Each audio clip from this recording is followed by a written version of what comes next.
हाँ जी, हेडिंग लिख लो, optical isomers या optical isomerism in coordination compounds. ठीक है, ਹੁਣ ਸਭ ਤੋਂ ਪਹਿਲੇ ਨੰਬਰ ਤੇ ਨਾ ਆਪਟੀਕਲ ਆਈਸੋਮਰ ਦਾ ਮਤਲਬ ਕੀ ਹੁੰਦਾ ਹੈ। ਇੱਕ ਗੱਲ ਸਮਝੋ, ਮੇਰੇ ਕੋਲ ਜਿਹੜੀ ਨਾਰਮਲ ਲਾਈਟ ਹੈ, ਨਾਰਮਲ ਲਾਈਟ ਦਾ ਮਤਲਬ ਜਿਵੇਂ ਟਿਊਬ ਦੇ ਵਿੱਚੋਂ ਲਾਈਟ ਆ ਰਹੀ ਹੈ ਜਾਂ ਸਨਲਾਈਟ ਹੈ, ਠੀਕ ਹੈ ਨਾ। ਤੁਹਾਨੂੰ ਪਤਾ ਹੋਊਗਾ ਕਿ ਜਿਹੜੀ ਲਾਈਟ ਹੁੰਦੀ ਹੈ, ਲਾਈਟ ਦੀ ਡਾਇਰੈਕਸ਼ਨ ਇਹ ਹੈ, ਜੇ ਮੰਨ ਲਓ ਮੇਰੇ ਕੋਲ ਆ ਇੱਥੇ ਟਿਊਬ ਲਾਈਟ ਹੈ, ਇਸ ਜਗ੍ਹਾ ਟਿਊਬ ਲਾਈਟ ਜਾ ਰਹੀ ਹੈ, ਤਾਂ ਟਿਊਬ ਲਾਈਟ ਦੀ ਡਾਇਰੈਕਸ਼ਨ ਐਵੇਂ ਹੋਏਗੀ, ਇਸ ਡਾਇਰੈਕਸ਼ਨ 'ਚ ਜਾ ਰਹੀ ਹੈ, ਹੈ ਨਾ। ਪਰ ਲਾਈਟ ਮੈਨੂੰ ਐਵੇਂ ਦਿਖਦੀ ਹੈ, ਬਟ ਐਕਚੁਅਲ 'ਚ ਲਾਈਟ ਇੱਕ ਵੇਵ ਹੈ ਨਾ। ਤਾਂ ਇਹ ਜਿਹੜੀ ਇੱਧਰ ਨੂੰ ਇੱਧਰ ਨੂੰ ਹੀ ਰਹੀ ਹੈ, ਬਟ ਇਹਦੇ ਆਲੇ ਦੁਆਲੇ ਜਿਹੜੀ ਇਲੈਕਟ੍ਰੋਮੈਗਨੈਟਿਕ ਵੇਵਸ ਨੇ ਉਹ ਇਸ ਤਰ੍ਹਾਂ ਨਾਲ ਨੇ, ਹੈਗੀਆਂ ਨੇ ਨਾ। ਹੁਣ ਇਹਨੂੰ 3 ਡਾਇਮੈਂਸ਼ਨ 'ਚ ਸੋਚ ਕੇ ਦੇਖੋ, ਮੰਨ ਲਓ ਇਸ ਜਗ੍ਹਾ ਇੱਕ ਟਿਊਬ ਲਾਈਟ ਹੈ, ਇਹ ਟਿਊਬ ਲਾਈਟ ਨੀਚੇ ਲਾਈਟ ਨੂੰ ਫਾਲ ਕਰਵਾ ਰਹੀ ਹੈ, ਤਾਂ ਨੀਚੇ ਲਾਈਟ ਜਾ ਰਹੀ ਹੈ ਨਾ।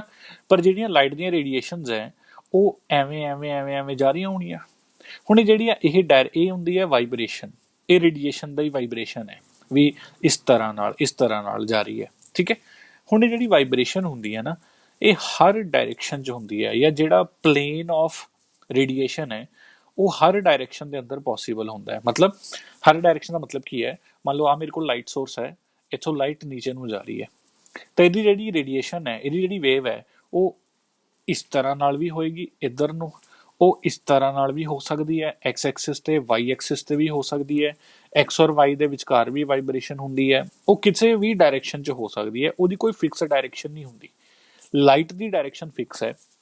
ਤੁਹਾਡੇ ਛੱਤ ਤੇ ਜਿਹੜੀ ਲਾਈਟ ਲੱਗੀ ਹੋਈ ਹੈ, ਛੱਤ ਤੋਂ ਲਾਈਟ ਗਰਾਊਂਡ ਵੱਲ ਆ ਰਹੀ ਹੈ, ਡਾਇਰੈਕਸ਼ਨ ਫਿਕਸ ਹੈ, ਪਰ ਜਿਹੜੀ ਉਹਦੀ ਵੇਵ ਹੈ, ਉਹ ਵੇਵ ਦੀ ਜਿਹੜੀ ਵਾਈਬ੍ਰੇਸ਼ਨ ਹੈ ਉਹਦੀ ਡਾਇਰੈਕਸ਼ਨ ਫਿਕਸ ਨਹੀਂ ਹੈ, ਠੀਕ ਹੈ ਨਾ। ਤਾਂ ਇਹ ਜੀ ਲਾਈਟ ਨੂੰ ਬੋਲਦੇ ਨੇ ਨਾਰਮਲ ਲਾਈਟ, ਜਿਹਦੀ ਵਾਈਬ੍ਰੇਸ਼ਨ ਹਰ ਡਾਇਰੈਕਸ਼ਨ 'ਚ ਹੁੰਦੀ ਹੈ। ਮੈਂ ਮੰਨ ਕੇ ਚੱਲਦਾ, ਇਹਨੂੰ ਕਿਵੇਂ ਦਿਖਾਉਣ ਦਾ ਤਰੀਕਾ ਕੀ ਹੁੰਦਾ ਹੈ। ਹੁਣ ਦੇਖੋ, ਪੇਜ ਦੇ ਉੱਤੇ 3D 'ਚ ਤਾਂ ਬਣਾਇਆ ਜਾ ਨਹੀਂ ਸਕਦਾ, ਹੈ ਨਾ। ਤਾਂ ਇਹਨੂੰ ਐਵੇਂ ਦਿਖਾਉਂਦੇ ਆ, ਇੱਕ ਸਰਕਲ ਮਾਰ ਕੇ ਨਾ, ਉਹਦੇ ਵਿੱਚ ਇਸ ਤਰ੍ਹਾਂ ਨਾਲ ਉੱਪਰ ਨੂੰ ਐਰੋ, ਐਵੇਂ ਨੀਚੇ ਨੂੰ ਐਰੋ, ਮਤਲਬ ਆਹ ਵਾਲੀ ਡਾਇਰੈਕਸ਼ਨ 'ਚ ਵਾਈਬ੍ਰੇਸ਼ਨ ਹੋ ਰਹੀ ਹੈ, ਲਾਈਟ ਥੱਲੇ ਨੂੰ ਹੀ ਜਾ ਰਹੀ ਹੈ। ਐਵੇਂ ਐਰੋ ਮਤਲਬ ਇੱਧਰ ਵੀ ਹੋ ਸਕਦੀ ਹੈ, ਐਵੇਂ ਐਰੋ ਮਤਲਬ ਇੱਧਰ ਨੂੰ ਵੀ ਹੋ ਸਕਦੀ ਹੈ, ਐਵੇਂ ਐਰੋ ਮਤਲਬ ਇੱਧਰ ਨੂੰ ਵੀ ਹੋ ਸਕਦੀ ਹੈ। ਜੋ ਵੀ ਡਾਇਰੈਕਸ਼ਨ ਤੁਸੀਂ ਦਿਮਾਗ 'ਚ ਸੋਚ ਸਕਦੇ ਹੋ, ਹਰ ਡਾਇਰੈਕਸ਼ਨ 'ਚ ਵਾਈਬ੍ਰੇਸ਼ਨ ਹੋ ਸਕਦੀ ਹੈ। ਇਹ ਨਾਰਮਲ ਲਾਈਟ ਹੈ। ਜਿਹੜੀ ਸਨਲਾਈਟ ਹੈ, ਜਿਹੜੀ ਤੁਹਾਡੇ ਟਿਊਬ ਲਾਈਟ ਦੇ ਵਿੱਚੋਂ ਨਿਕਲ ਰਹੀ ਹੈ ਨਾ, ਕੋਈ ਵੀ ਲਾਈਟ ਨੂੰ ਮੰਨ ਕੇ ਚਲੋ ਨਾਰਮਲ ਲਾਈਟ ਹੈ, ਠੀਕ ਹੈ। ਹੁਣ ਨਾ ਇੱਕ ਡਿਵਾਈਸ ਹੁੰਦਾ ਮੇਰੇ ਕੋਲ, ਨਿਕੋਲ ਪ੍ਰਿਜ਼ਮ, ਇੱਕ ਸਪੈਸ਼ਲ ਟਾਈਪ ਦਾ ਪ੍ਰਿਜ਼ਮ ਹੈ, ਠੀਕ ਹੈ। ਹੁਣ ਜਿਵੇਂ ਮੰਨ ਲਓ ਨਾ, ਤੁਸੀਂ ਵੈਸੇ ਦੇਖਿਆ ਹੋਣਾ ਵੀ ਜੇ ਨਾਰਮਲ ਲਾਈਟ ਨੂੰ ਪ੍ਰਿਜ਼ਮ 'ਚੋਂ ਪਾਸ ਕਰੋ ਤਾਂ ਉਹਦੇ 7 ਰੰਗ ਬਣ ਜਾਂਦੇ ਨੇ ਨਾ। ਐਵੇਂ ਜੇ ਨਾਰਮਲ ਲਾਈਟ ਨੂੰ ਨਿਕੋਲ ਪ੍ਰਿਜ਼ਮ 'ਚੋਂ ਪਾਸ ਕਰੋ ਨਾ, ਨਿਕੋਲ ਪ੍ਰਿਜ਼ਮ ਨਾ ਇੱਕ ਖਾਸ ਚੀਜ਼ ਹੈ। ਇਹ ਕੀ ਕਰਦਾ ਹੈ, ਇਹ ਸਾਰੀਆਂ ਡਾਇਰੈਕਸ਼ਨ ਦੀ ਵਾਈਬ੍ਰੇਸ਼ਨ ਨੂੰ ਕੱਟ ਦਿੰਦਾ ਹੈ, ਅੱਗੇ ਪਾਸ ਨਹੀਂ ਹੋਣ ਦਿੰਦਾ। ਜਿਸ ਡਾਇਰੈਕਸ਼ਨ 'ਚ ਇਹਨੂੰ ਰੱਖਿਆ ਜਾਏਗਾ, ਇਹ ਸਿਰਫ ਉਸ ਡਾਇਰੈਕਸ਼ਨ 'ਚ ਜਾਣ ਦੇਗਾ। ਜਿਵੇਂ ਮੰਨ ਲਓ ਨਿਕੋਲ ਪ੍ਰਿਜ਼ਮ ਹੈ, ਇਹ 'ਚ ਐਵੇਂ ਕੱਟ ਲੱਗਿਆ ਹੁੰਦਾ, ਇੰਨਾ ਕੁ ਕੱਟ ਹੈ, ਠੀਕ ਹੈ। ਤਾਂ ਆ ਨਾਰਮਲ ਲਾਈਟ ਇਹ 'ਚੋਂ ਪਾਸ ਕਰੀ, ਤਾਂ ਦੇਖੋ ਜਿੰਨੀਆਂ ਵੀ ਇਸ ਕੱਟ ਵਾਲੀ ਡਾਇਰੈਕਸ਼ਨ ਤੋਂ ਬਿਨਾਂ ਵਾਲੀਆਂ ਰੇਡੀਏਸ਼ਨ ਨੇ, ਉਹ ਸਾਰੀਆਂ ਕੱਟੀਆਂ ਜਾਣਗੀਆਂ। ਇਹ 'ਚੋਂ ਜਿਹੜੀ ਲਾਈਟ ਨਿਕਲੇਗੀ ਉਹਦੇ ਵਿੱਚ ਸਿਰਫ ਇੱਕੋ ਡਾਇਰੈਕਸ਼ਨ 'ਚ ਵਾਈਬ੍ਰੇਸ਼ਨ ਬਚ ਜੇਗੀ। ਹੁਣ ਜੇ ਮੈਂ ਇਹਨੂੰ ਥੋੜ੍ਹਾ ਜਿਹਾ ਟੇਢਾ ਰੱਖ ਦਿੰਦਾ ਤਾਂ ਥੋੜ੍ਹੀ ਜਿਹੀ ਟੇਢੀ ਵਾਲੀ ਬਚ ਜਾਂਦੀ, ਜੇ ਮੈਂ ਇਹਨੂੰ ਹੌਰੀਜ਼ੌਂਟਲ ਰੱਖ ਦਿੰਦਾ ਤਾਂ ਹੌਰੀਜ਼ੌਂਟਲ ਵਾਲੀ ਵਾਈਬ੍ਰੇਸ਼ਨ ਬਚ ਜਾਂਦੀ, ਹੈ ਨਾ। ਬਸ ਨਿਕੋਲ ਪ੍ਰਿਜ਼ਮ 'ਚੋਂ ਪਾਸ ਹੋਣ ਤੋਂ ਬਾਅਦ ਜਿਸ ਤਰ੍ਹਾਂ ਨਾਲ ਨਿਕੋਲ ਪ੍ਰਿਜ਼ਮ ਨੂੰ ਰੱਖਿਆ ਜਾਏਗਾ, ਉਹ ਵਾਲੀ ਵਾਈਬ੍ਰੇਸ਼ਨ ਬਚ ਜੇਗੀ, ਬਾਕੀ ਸਾਰੀ ਵਾਈਬ੍ਰੇਸ਼ਨ ਕੱਟ ਆਫ ਹੋ ਜੇਗੀ, ਠੀਕ ਹੈ। ਹੁਣ ਆ ਜਿਹੜੀ ਮੈਨੂੰ ਲਾਈਟ ਮਿਲੀ, ਇਹਨੂੰ ਕਹਿੰਦੇ ਨੇ PPL। PPL ਕਿਆ ਚੀਜ਼ ਹੈ, ਇਹਨੂੰ ਕਹਿੰਦੇ ਨੇ ਪਲੇਨ ਪੋਲਰਾਈਜ਼ਡ ਲਾਈਟ, ਠੀਕ ਹੈ। ਮੈਂ ਦੁਬਾਰਾ ਦੱਸਦਾ, ਨਾਰਮਲ ਲਾਈਟ ਹੈ, ਮੇਰੇ ਕੋਲ ਟਿਊਬ ਦੇ ਵਿੱਚੋਂ ਲਾਈਟ ਆ ਰਹੀ ਹੈ, ਉਹ ਲਾਈਟ ਨੀਚੇ ਨੂੰ ਆ ਰਹੀ ਹੈ, ਠੀਕ ਹੈ। ਬਟ ਉਹ ਨੀਚੇ ਨੂੰ ਆਉਂਦੀ ਹੋਈ ਜਿਹੜੀ ਉਹਦੀਆਂ ਵੇਵਜ਼ ਨੇ, ਉਹ ਹਰ ਡਾਇਰੈਕਸ਼ਨ 'ਚ ਵਾਈਬ੍ਰੇਟ ਕਰਦੀਆਂ ਨੇ। ਨੀਚੇ ਨੂੰ ਆ ਰਹੀ ਹੈ, ਪਰ ਵੇਵਜ਼ ਐਵੇਂ ਵੀ ਆਉਣਗੀਆਂ, ਐਵੇਂ ਵੀ ਹੋਣਗੀਆਂ, ਐਵੇਂ ਵੀ ਹੋਣਗੀਆਂ, ਐਵੇਂ ਵੀ ਹੋਣਗੀਆਂ। ਵੇਵਜ਼ ਤਾਂ ਹਰ ਡਾਇਰੈਕਸ਼ਨ 'ਚ ਵਾਈਬ੍ਰੇਟ ਕਰਨਗੀਆਂ। ਪਰ ਜੇ ਮੈਂ ਉਸੇ ਲਾਈਟ ਨੂੰ ਨਿਕੋਲ ਪ੍ਰਿਜ਼ਮ 'ਚੋਂ ਪਾਸ ਕਰਦਾ ਤਾਂ ਬਾਕੀ ਸਾਰੀਆਂ ਡਾਇਰੈਕਸ਼ਨਸ ਦੀ ਵਾਈਬ੍ਰੇਸ਼ਨ ਕੱਟੀਆਂ ਜਾਣਗੀਆਂ, ਕੋਈ ਵੀ ਇੱਕ ਡਾਇਰੈਕਸ਼ਨ ਦੀ ਵਾਈਬ੍ਰੇਸ਼ਨ ਬਚ ਜੇਗੀ। ਹੁਣ ਇਹ ਜਿਹੜੀ ਲਾਈਟ ਬਣੀ, ਇਹਨੂੰ ਕਹਿੰਦੇ ਨੇ PPL, ਪਲੇਨ ਪੋਲਰਾਈਜ਼ਡ ਲਾਈਟ। ਇੰਨੀ ਗੱਲ ਸਮਝ ਆਈ, ਠੀਕ ਹੈ। ਹੁਣ ਮੇਰੇ ਕੋਲ ਇੱਕ PPL ਲਾਈਟ ਹੈ, PPL ਲਾਈਟ। ਮੈਨੇ ਕੀ ਕਰਨਾ ਹੈ, ਮੈਨੇ ਨਾ ਇੱਕ ਸੋਲਿਊਸ਼ਨ ਲੈਣਾ, ਕੋਈ ਵੀ ਆਰਗੈਨਿਕ ਕੰਪਾਊਂਡ ਹੋ ਸਕਦਾ ਹੈ, methanol, ethanol, methyl chloride, methyl bromide, कुछ भी ऑर्गेनिक कंपाउंड हो सकता है, कुछ भी, कोई कोऑर्डिनेशन कंपाउंड, केमिस्ट्री का कोई भी केमिकल हो सकता है। ठीक है, मैंने इस केमिकल चों ਇਹਨੂੰ ਪੀਪੀਐਲ ਨੂੰ ਪਾਸ ਕਰਿਆ, ਜਿਹੜੀ ਲਾਈਟ ਬਾਹਰ ਨਿਕਲੀ, ਹੁਣ ਦੇਖੋ ਅੰਦਰ ਜਾਣ ਟਾਈਮ ਆਹ ਵਾਲੀ ਵਾਈਬ੍ਰੇਸ਼ਨ ਬਚੀ ਹੋਈ ਸੀਗੀ, ਜਦੋਂ ਇਹ ਬਾਹਰ ਆਈ ਤਾਂ ਆਹ ਵਾਲੀ ਵਾਈਬ੍ਰੇਸ਼ਨ ਥੋੜੀ ਜਿਹੀ ਟਿਲਟ ਹੋ ਗਈ। ਪਹਿਲਾਂ ਇਹ ਵਾਲੀ ਵਾਈਬ੍ਰੇਸ਼ਨ ਇਦਾਂ ਸੀਗੀ, ਜਦੋਂ ਲਾਈਟ ਬਾਹਰ ਆਈ ਇਹ ਵਾਲੀ ਵਾਈਬ੍ਰੇਸ਼ਨ ਇਦਾਂ ਹੋ ਗਈ, ਇਸ ਤਰ੍ਹਾਂ ਨਾਲ ਹੋ ਗਈ ਆ ਜਿਹੜੀ ਮੈਂ ਡਾਇਰੈਕਸ਼ਨ ਬਣਾਈ ਹੈ, ਹਨਾ। ਅਗਰ ਇਸ ਆਰਗੈਨਿਕ ਕੰਪਾਊਂਡ 'ਚ ਇਸ ਪੀਪੀਐਲ ਨੂੰ ਰੋਟੇਟ ਕਰਨ ਦੀ क्षमता है, ठीक है, रोटेट करने की पावर है, तो इस ऑर्गेनिक कंपाउंड ਨੂੰ ਬੋਲਿਆ ਜਾਏਗਾ ऑप्टिकली एक्टिव कंपाउंड। ਐਨੀ ਗੱਲ ਸਮਝ ਆ ਰਹੀ ਹੈ। ਅਗਰ ਇਹਨੇ ਰੋਟੇਟ ਕੀਤਾ ਤਾਂ, ਅਗਰ ਮੰਨ ਲਓ ਇਹਦੇ ਵਿੱਚੋਂ ਐਵੇਂ ਲਾਈਟ ਨਿਕਲੀ ਤੇ ਨਿਕਲਣ ਤੋਂ ਬਾਅਦ ਵੀ ਉਸੇ ਡਾਇਰੈਕਸ਼ਨ 'ਚ ਉਹਦੀ ਵਾਈਬ੍ਰੇਸ਼ਨ ਰਹੀ ਜਿਵੇਂ ਪਹਿਲਾਂ ਸੀਗੀ, ਤਾਂ ਇਹ ਬਣ ਜਾਏਗਾ ऑप्टिकली इनएक्टिव। ਇਨਐਕਟਿਵ ਮਤਲਬ ਇਹ ਪੀਪੀਐਲ ਨੂੰ ਰੋਟੇਟ ਨਹੀਂ ਕਰ ਸਕਦਾ। ਰੋਟੇਟ ਦਾ ਮਤਲਬ ਡਾਇਰੈਕਸ਼ਨ ਬਦਲਣਾ ਨਹੀਂ ਹੈ, ਮੈਂ ਦੱਸ ਰਿਹਾ ਨਾ, ਡਾਇਰੈਕਸ਼ਨ ਇੱਕੋ ਰਹੇਗੀ। ਪਲੇਨ ਆਫ ਵਾਈਬ੍ਰੇਸ਼ਨ ਜਿਹੜੀ ਉਹਦੀਆਂ ਵੇਵਸ ਬਣ ਰਹੀਆਂ ਨੇ ਉਹ ਕਿਸ ਡਾਇਰੈਕਸ਼ਨ 'ਚ ਬਣ ਰਹੀਆਂ ਨੇ, ਉਹ ਰੋਟੇਟ ਅਗਰ ਹੋ ਜਾਵੇ ਤਾਂ ਇਹਨੂੰ ਆਪਟੀਕਲੀ ਐਕਟਿਵ ਕੰਪਾਊਂਡ ਬੋਲਿਆ ਜਾਏਗਾ। ਐਨੀ ਗੱਲ ਸਮਝ ਆਈ? ਸਰ ਇਹਦਾ ਮਤਲਬ ਜਿਹੜਾ ਕੈਮੀਕਲ ਪੀਪੀਐਲ ਨੂੰ ਰੋਟੇਟ ਕਰਦਾ, ਜਿਹੜਾ ਨਹੀਂ ਕਰਦਾ, ਇਹਦੇ ਲਈ ਇਹਨੂੰ ਚੈੱਕ ਕਰਨ ਦੇ ਲਈ ਕਿਆ ਸਾਨੂੰ ਐਕਸਪੈਰੀਮੈਂਟ ਕਰਨਾ ਪਏਗਾ? ਬਿਲਕੁਲ ਕਰਨਾ ਪਏਗਾ। ਐਕਸਪੈਰੀਮੈਂਟ ਕਰਨਾ ਜ਼ਰੂਰੀ ਹੈ, ਪਰ ਹੁਣ ਪੇਪਰ 'ਚ ਇੱਕ ਕੁਐਸਚਨ ਆ ਗਿਆ ਰੈਂਡਮਲੀ, ਐਗਜ਼ਾਮੀਨਰ ਨੇ ਆਪਣੀ ਮਰਜ਼ੀ ਨਾਲ ਕੁਝ ਵੀ ਲਿਖਤਾ, ਠੀਕ ਹੈ। ਐਗਜ਼ਾਮੀਨਰ ਨੇ ਲਿਖਤਾ ਪ੍ਰੋਪੇਨੋਇਕ ਐਸਿਡ, ਕਹਿੰਦਾ ਪ੍ਰੋਪੇਨੋਇਕ ਐਸਿਡ ਆਪਟੀਕਲੀ ਐਕਟਿਵ ਹੈਗਾ ਜਾਂ ਨਹੀਂ ਹੈਗਾ, ਤਾਂ ਐਗਜ਼ਾਮ 'ਚ ਅਸੀਂ ਐਕਸਪੈਰੀਮੈਂਟ ਤਾਂ ਕਰ ਨਹੀਂ ਸਕਦੇ। ਤਾਂ ਇਹਦਾ ਮਤਲਬ ਕੁਝ ਹੋਰ ਤਰੀਕੇ ਵੀ ਹੁੰਦੇ ਨੇ ਜਿਹਦੇ ਨਾਲ ਇਹ ਪਤਾ ਲੱਗ ਜਾਂਦਾ ਵੀ ਕੋਈ ਵੀ ਕੰਪਾਊਂਡ ਆਪਟੀਕਲੀ ਐਕਟਿਵ ਹੈ ਜਾਂ ਨਹੀਂ ਹੈ, ਹਨਾ। ਹੁਣ ਆਪਾਂ ਨੇ ਕੋਆਰਡੀਨੇਸ਼ਨ ਕੰਪਾਊਂਡ ਇਹੋ ਜਿਹੇ ਲੱਭਣੇ ਨੇ ਜਿਹੜੇ ਆਪਟੀਕਲੀ ਐਕਟਿਵ ਹੋਣਗੇ ਔਰ ਜਿਹੜੇ ਆਪਟੀਕਲੀ ਐਕਟਿਵ ਨਹੀਂ ਹੋਣਗੇ। ਤੁਹਾਨੂੰ ਪੇਪਰ 'ਚ ਐਵੇਂ ਆਏਗਾ ਕਿ which of the following coordination compound will show optical isomerism, ठीक है, या which can not show optical isomerism, या which is optically active, which is optically inactive. ਤਾਂ ਉਹ ਤਰੀਕੇ ਕੀ ਨੇ ਉਹਨੂੰ ਆਪਾਂ ਡਿਸਕਸ ਕਰਾਂਗੇ, ਠੀਕ ਹੈ। ਪਹਿਲਾਂ ਮੈਂ ਸਿਰਫ ਇਹ ਸਮਝਾਉਣਾ ਸੀਗਾ ਕਿ ਆਪਟੀਕਲੀ ਐਕਟਿਵ ਕੰਪਾਊਂਡ ਕਹਿੰਦੇ ਕਿਹਨੂੰ ਨੇ। ਉਹ ਕੰਪਾਊਂਡ ਜਿਹੜਾ ਪੀਪੀਐਲ ਦੇ ਪਲੇਨ ਨੂੰ ਰੋਟੇਟ ਕਰ ਸਕੇ, ਠੀਕ ਹੈ ਜੀ। ਹੁਣ ਜਿਵੇਂ ਇਹਨੇ ਕਲੌਕਵਾਈਜ਼ ਰੋਟੇਟ ਕੀਤਾ, ਪਹਿਲਾਂ ਪੀਪੀਐਲ ਦਾ ਪਲੇਨ ਆਹ ਵਾਲਾ ਸੀਗਾ, ਇਹਨੇ ਆਹ ਵਾਲਾ ਕਰਤਾ, ਯਾਨੀ ਕਿ ਥੋੜਾ ਜਿਹਾ ਕਲੌਕਵਾਈਜ਼ ਉਹਨੂੰ ਰੋਟੇਟ ਕਰਤਾ, ठीक है। हो सकता है ये एंटी क्लॉकवाइज रोटेट करदा। तो ऑप्टिकली एक्टिव कंपाउंड भी दो तरह के होंगे ने, एक जिहड़ा क्लॉकवाइज करे उन्होंने कहते हैं डेक्सट्रो रोटेटरी, एक जिहड़ा एंटी क्लॉकवाइज करे उन्होंने कहते हैं लेवो रोटेटरी, ठीक है। उन्हां दियां भी मैं डेफिनेशंस लिखवाऊंगा, ठीक है। पहला तुसीं इस चीज़ नूं छड्ड के, बस इन्ने पार्ट नूं छड्ड के इत्थे लिखो ऑप्टिकली एक्टिव कंपाउंड्स। साडा हेडिंग सीगा optical isomerism in coordination compound. ਇਹਦੇ ਅੰਦਰ ਪਹਿਲਾਂ ਲਿਖੋ ऑप्टिकली एक्टिव कंपाउंड, ठीक है। ਇਹਦੇ ਲਈ ਮੈਂ ਜੋ ਵੀ ਬਣਾਇਆ ਇਹ ਪੂਰਾ ਬਣਾਓ ਪਹਿਲਾਂ ਇੱਕ ਵਾਰੀ।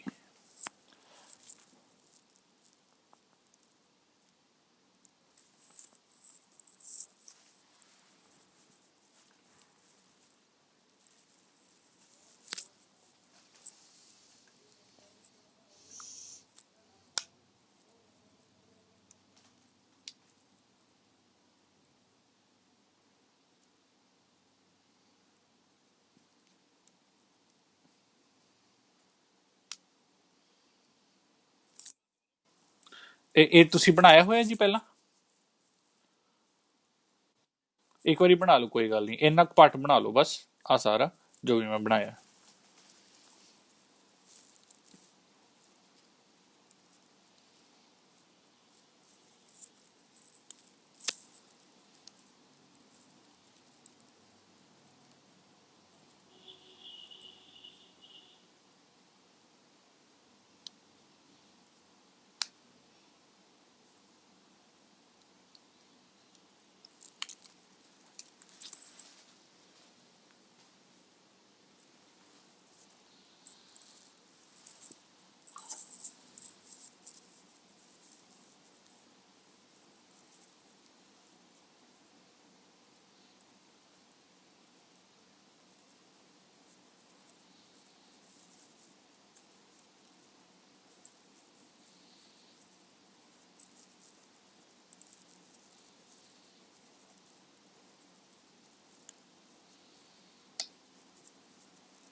नोट करो एक बारी।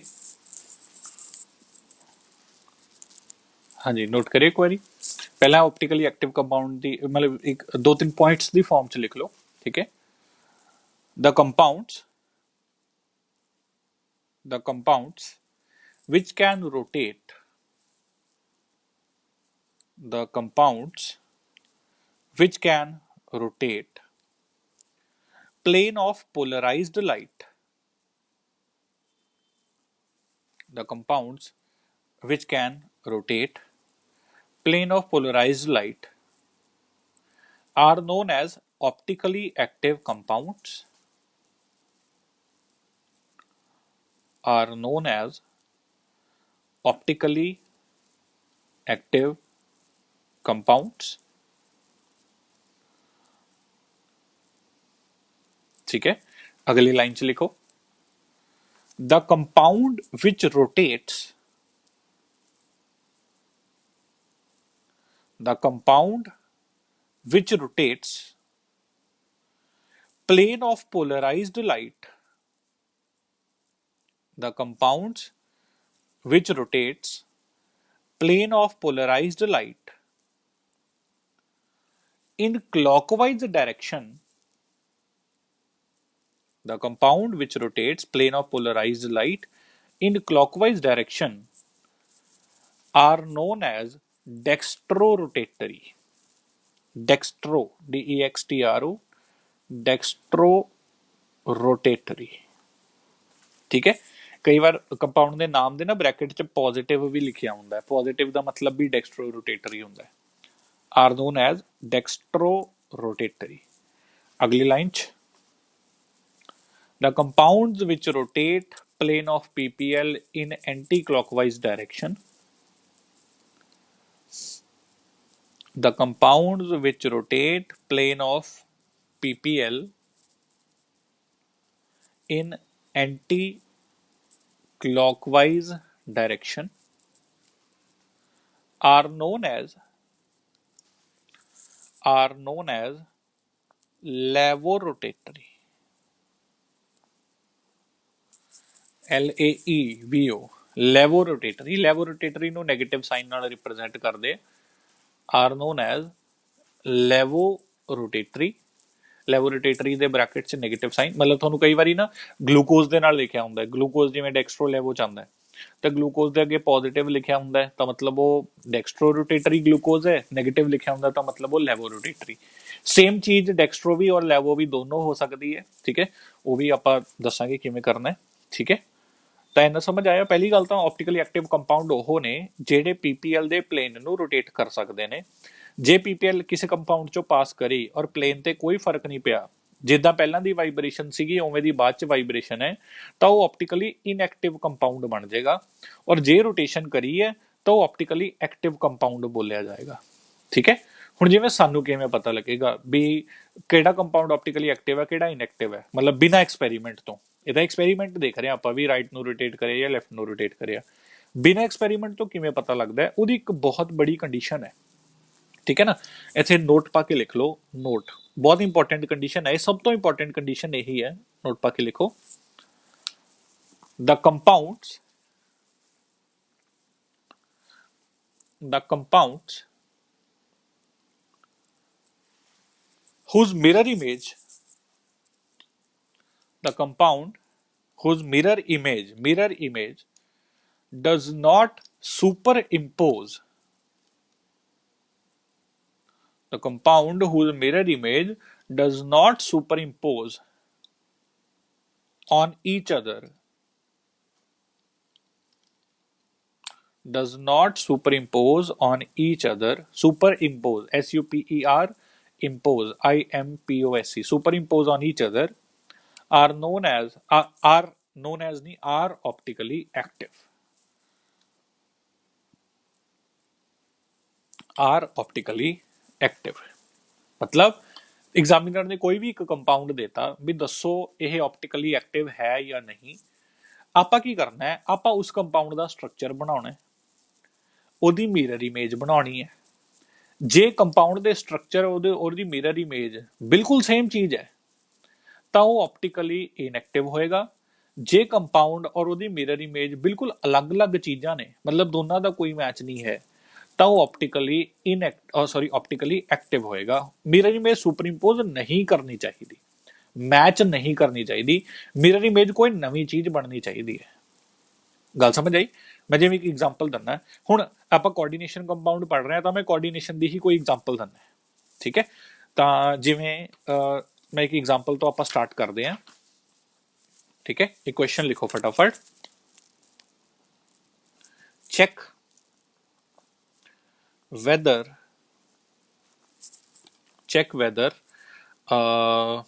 कोई भी एग्जांपल ले लो, FeCN6 4 नेगेटिव।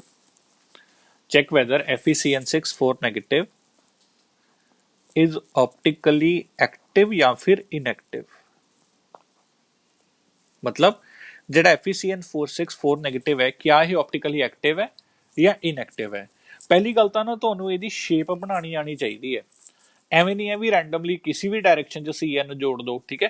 ਹੁਣ ਸੋਚੋ, ਇੱਕ ਆਇਰਨ ਦੇ ਆਲੇ ਦੁਆਲੇ 6 ਸਾਇਨਾਈਡ, ਅਗਰ ਤੁਸੀਂ ਲਾਸਟ ਦੋਨੋਂ ਕਲਾਸਿਸ ਅਟੈਂਡ ਕੀਤੀਆਂ ਨੇ ਤਾਂ ਤੁਹਾਨੂੰ ਪਤਾ ਹੋਊਗਾ ਵੀ ਜਦੋਂ ਇੱਕ ਦੇ ਆਲੇ ਦੁਆਲੇ 6 ਜੁੜਦੇ ਨੇ ਤਾਂ ਉਹ ਆਕਟਾਹੈਡਰਲ ਸ਼ੇਪ ਹੁੰਦੀ ਹੈ ਨਾ? ਤਾਂ ਆਕਟਾਹੈਡਰਲ ਸ਼ੇਪ ਕਿਵੇਂ ਹੁੰਦੀ ਹੈ? ਆਇਰਨ ਹੈ ਜੀ, ਇੱਕ ਸਾਇਨਾਈਡ ਬਿਲਕੁਲ ਉੱਪਰ, ਇੱਕ ਸਾਇਨਾਈਡ ਬਿਲਕੁਲ ਨੀਚੇ, 4 ਸਾਇਨਾਈਡ ਇਸ ਤਰ੍ਹਾਂ ਨਾਲ 90 ਡਿਗਰੀ ਦੇ ਐਂਗਲ ਤੇ। ਆਹੀ ਹੁੰਦੀ ਆ ਸ਼ੇਪ, ਦੇਖੋ ਇਹੀ ਹੋਏਗੀ। ਹੁਣ ਆਹ ਵਾਲਾ ਮੈਨੇ ਕੰਪਾਊਂਡ ਬਣਾ ਲਿਆ, ਮੈਨੇ ਕੀ ਕਰਨਾ ਹੈ, ਮੈਨੇ ਇਹਦੇ ਬਿਲਕੁਲ ਸਾਹਮਣੇ ਇੱਕ ਮਿਰਰ ਰੱਖਣਾ ਹੈ, ਠੀਕ ਹੈ? ਮਿਰਰ ਰੱਖਤਾ ਤਾਂ ਮਿਰਰ ਰੱਖਿਆ ਜਾਏਗਾ ਤਾਂ ਇਹਦੀ ਮਿਰਰ ਇਮੇਜ ਬਣੇਗੀ। ਹੁਣ ਮਿਰਰ ਇਮੇਜ ਕਿਵੇਂ ਬਣਦੀ ਹੁੰਦੀ ਹੈ? ਦੇਖੋ, ਪਹਿਲਾਂ ਆਇਰਨ ਆ ਗਿਆ, ਇੱਧਰ ਮੈਂ ਆਇਰਨ ਲਿਖਤਾ, ਜਿਹੜੇ ਇੱਧਰ ਨੇ ਉਹ ਇੱਧਰ ਬਣਨਗੇ, ਐਵੇਂ ਬਣਦਾ ਹੁੰਦਾ ਮਿਰਰ। ਚਲੋ ਜੀ, ਇੱਧਰ ਕੌਣ ਹੈ? ਸਾਇਨਾਈਡ ਹੈ। ਇੱਧਰ ਕੌਣ ਹੈ? ਸਾਇਨਾਈਡ ਹੈ, ਠੀਕ ਹੈ? ਜੋ ਪਿੱਛੇ ਨੇ ਉਹ ਇੱਧਰ ਬਣਨਗੇ, ਐਵੇਂ ਮਿਰਰ ਇਮੇਜ ਤਾਂ ਬਣਾਣੀ ਆਉਂਦੀ ਹੈ ਨਾ। ਇੱਧਰ ਸਾਇਨਾਈਡ ਹੈ, ਨੀਚੇ ਸਾਇਨਾਈਡ ਹੈ, ਠੀਕ ਹੈ ਜੀ? ਉੱਪਰ ਵਾਲਾ ਉੱਪਰ ਹੀ ਬਣੇਗਾ, ਮਿਰਰ ਇਮੇਜ 'ਚ ਐਵੇਂ ਤਾਂ ਕੋਈ ਫਰਕ ਨਹੀਂ ਪਏਗਾ। नीचे वाला नीचे बनेगा। चेक करो क्या मिरर इमेज ਤੇ ਇਸ 'ਚ ਕੋਈ ਫਰਕ ਹੈ? ਦੇਖੋ ਇਹ ਤਾਂ ਐਗਜ਼ੈਕਟਲੀ ਸੇਮ ਨੇ, ਠੀਕ ਹੈ ਨਾ? ਅਗਰ ਮੈਂ ਇਹਨੂੰ ਚੱਕ ਕੇ ਇਹਦੇ ਉੱਪਰ ਰੱਖੂੰਗਾ ਤਾਂ ਕੋਈ ਫਰਕ ਨਹੀਂ ਦਿਸੇਗਾ, ਐਗਜ਼ੈਕਟਲੀ ਸੇਮ ਚੀਜ਼ ਹੈ, ਐਗਜ਼ੈਕਟਲੀ ਸੇਮ ਚੀਜ਼ ਹੈ ਨਾ? ਆਪਟੀਕਲ ਐਕਟਿਵ ਕੰਪਾਊਂਡ ਲਈ ਕੀ ਕੰਡੀਸ਼ਨ ਹੁੰਦੀ ਸੀਗੀ ਵੀ ਜਿਹੜੀ ਮਿਰਰ ਇਮੇਜ ਬਣੀ ਹੈ ਉਹ ਇਹਦੇ ਉੱਪਰ ਫਿੱਟ ਨਹੀਂ ਹੋਣੀ ਚਾਹੀਦੀ। Mirror image should not superimpose. ਇਹਦੀ ਮਿਰਰ ਇਮੇਜ ਉੱਪਰ ਰੱਖੋ ਤਾਂ ਬਿਲਕੁਲ ਹੀ ਸੇਮ ਚੀਜ਼ ਬਣ ਗਈ। ਤਾਂ ਇਹਦੀ ਜਿਹੜੀ ਇਸ ਕੰਪਾਊਂਡ ਦੀ, ਇਹਦਾ ਮੈਂ ਨਾਮ A ਦੇ ਦਿੰਦਾ, ਇਹਦਾ ਮੈਂ ਨਾਮ B ਦਿੰਦਾ, ਠੀਕ ਹੈ? ਤਾਂ ਇੱਥੇ ਮੈਂ ਕੀ ਲਿਖੂੰਗਾ ਕਿ ਇਹਦੀ ਜਿਹੜੀ ਮਿਰਰ ਇਮੇਜ ਹੈ ਇਹ ਤਾਂ ਸੁਪਰਇੰਪੋਜ਼ ਕਰ ਰਹੀ ਹੈ, ਇਹ ਤਾਂ ਇੱਕ ਦੂਜੇ ਦੇ ਉੱਪਰ ਆਰਾਮ ਨਾਲ ਫਿੱਟ ਹੋ ਰਹੀ ਹੈ। ਸੁਪਰਇੰਪੋਜ਼ ਦਾ ਮਤਲਬ ਇਹੀ ਹੈ ਵੀ ਇੱਕ ਦੂਜੇ ਦੇ ਉੱਪਰ ਬਿਲਕੁਲ ਫਿੱਟ ਹੋਣਾ, ਹੈ ਨਾ? ਮਿਰਰ ਇਮੇਜ ਇਜ਼ ਸੁਪਰਇੰਪੋਜ਼ਿੰਗ, ठीक है? तो जे मिरर इमेज एवं फिट हो रही है तो ਇਹਦਾ मतलब therefore it is not optically active. ਇਹਦਾ मतलब ਜਿਹੜਾ ਆ ਵਾਲਾ ਕੰਪਾਊਂਡ ਹੈ ਅਗਰ ਇਹਦੇ ਤੋਂ PPL ਪਾਸ ਕਰਾਂਗੇ ਤਾਂ ਇਹ PPL ਦੇ ਪਲੇਨ ਨੂੰ ਰੋਟੇਟ ਨਹੀਂ ਕਰੇਗਾ, ਠੀਕ ਹੈ ਨਾ? Mirror image superimposing it, therefore it is not optically active, ਜਾਂ ਕਹਿ ਦੋ ਇਹ ऑप्टिकली इनएक्टिव है, ਇਹ PPL ਨੂੰ ਰੋਟੇਟ ਨਹੀਂ ਕਰੇਗਾ। ਤਾਂ ਤੁਹਾਨੂੰ ਇਸ ਤਰ੍ਹਾਂ ਦਾ ਕੁਐਸਚਨ ਆਏਗਾ ਪੇਪਰ 'ਚ। गल समझ आई है, ठीक है? एवें क्वेश्चन करना है, थोड़ी कंपाउंड दे देगा, कहेगा जी यदि ये दसो ये ऑप्टिकली एक्टिव है या नहीं है। थोड़ा टारगेट ही ये रहना चाहिए, ठीक है, कि ਉਹਦਾ कुछ ਇਹੋ ਜਿਹਾ ਸਟਰਕਚਰ ਬਣਾਇਆ ਜਾਵੇ ਜਿਹੜਾ ਜਿਹਦੀ ਮਿਰਰ ਇਮੇਜ ਸੁਪਰ ਇੰਪੋਜ਼ ਨਾ ਕਰੇ। ਇਸ ਚੀਜ਼ ਦਾ ਦਿਮਾਗ ਲਾਉਣਾ ਆਪਾਂ ਨੇ, ਸਿੱਧੀ ਸਿੱਧੀ ਜੀ ਗੱਲ, ਠੀਕ ਹੈ?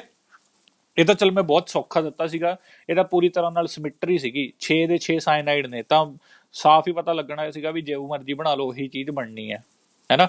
ਜਿੱਧਰ ਮਰਜ਼ੀ ਜੋੜ ਲਓ, ਭਾਵੇਂ ਆਹ ਸਾਈਨ ਨੂੰ ਇੱਧਰ ਜੋੜਦੇ ਹੋ ਨੇ, ਇੱਧਰ ਗੱਲ ਤਾਂ ਸੇਮ ਹੀ ਬਣ ਜਾਣੀ ਹੈ। ਤਾਂ ਇਹਦੀ ਮਿਰਰ ਇਮੇਜ ਤਾਂ ਦੇਖਦੇ ਹੀ ਪਤਾ ਲੱਗ ਰਹੀ ਸੀ ਵੀ ਹਾਂ ਇਹ ਤਾਂ ਸੁਪਰ ਇੰਪੋਜ਼ ਆਰਾਮ ਨਾਲ ਕਰ ਜੇਗੀ, ਇਹ ਤਾਂ ਆਰਾਮ ਨਾਲ ਫਿੱਟ ਬੈਠ ਜੇਗੀ ਇਹਦੇ ਉੱਪਰ, ਤਾਂ ਇਹ ਆਪਟੀਕਲੀ ਇਨਐਕਟਿਵ ਕੰਪਾਊਂਡ ਹੈ, ਠੀਕ ਹੈ ਨਾ? ਫਟਾਫਟ ਸਾਰਾ ਨੋਟ ਕਰੋ ਇੱਕ ਵਾਰੀ। ਮੈਂ ਇੱਕ ਹੋਰ ਥੋੜਾ ਜਿਹਾ ਡਿਫਰੈਂਟ ਕੁਐਸਚਨ ਕਰਵਾਉਣਾ ਇਹਦੇ ਨਾਲੋਂ।